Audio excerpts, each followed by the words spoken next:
Ready start. उपकुलपति महोदय, जैसा कि आपने कहा, आपका विश्वविद्यालय नया है, लेकिन बंगाल में शिक्षा की परंपरा नई नहीं है।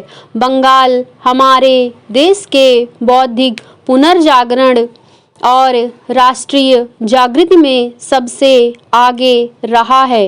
राजा राममोहन राय से लेकर, जो कि हमारे पहले आधुनिक पुरुष थे, और इस छोटे शहर को उनका नाम देकर ठीक किया गया है, आज तक बंगाल की कोख से जन्मी उन असंख्य महान संतानों की एक लंबी कहानी है, जिन्होंने हमारे राष्ट्रीय जीवन को संपन्न और उन्नत किया है।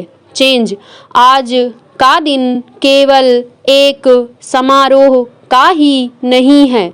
आज इन युवा स्नातकों के जीवन ने नया मोड़ लिया है। आज से आप नई जिम्मेदारियां संभालने जा रहे हैं। अभी तक आप दूसरों से कुछ प्राप्त कर रहे थे, आज से दूसरों को आपसे अपेक्षा होगी।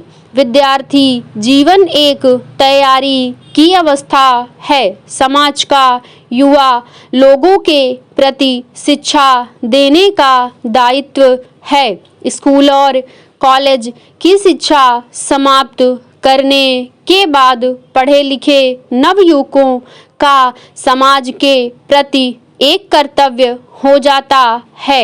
यह कर्तव्य है अपने अर्जित ज्ञान और कौशल को समाज की सेवा में लगाना। आधी शताब्दी पूर्व जब हमारे देश ने अपना स्वतंत्र जीवन आरंभ किया, तो जवाहरलाल नेहरू ने देश के नवयुवकों को नवभारत के निर्माण के अद्भुत साहसी कार्य में योग देने के लिए आमंत्रित किया था। वह आह्वान आज भी उतना ही सार्थक है जितना कि 1947 में था, क्योंकि एक देश का निर्माण केवल 50-55 वर्षों में ही पूरा नहीं हो जाता।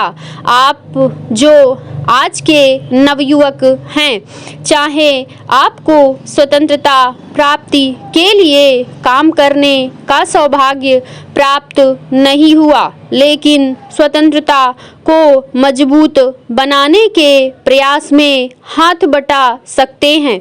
अतः आप स्वयं को भी अग्रणी समझें। बहुत सा काम जो आप ही को करना है, पहले कभी नहीं हुआ। भारतवासियों के जीवन में सजीवता लाने से अधिक अद्भुत कार्य और क्या हो सकता है। कभी कभी अखबारों में नवयुवकों में फैले असंतोष, उनकी हड़तालें और अनशनों, सीधी कार्रवाई और झगड़ों की खबरें आती हैं।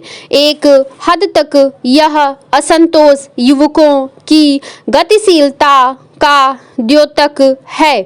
उस सीमा तक मैं इस भावना का स्वागत करती हूँ, लेकिन कभी कभी ऐसा प्रतीत होने लगता है कि हमारे युवा लोग सत्ता के अस्तित्व तक के विरोधी हैं।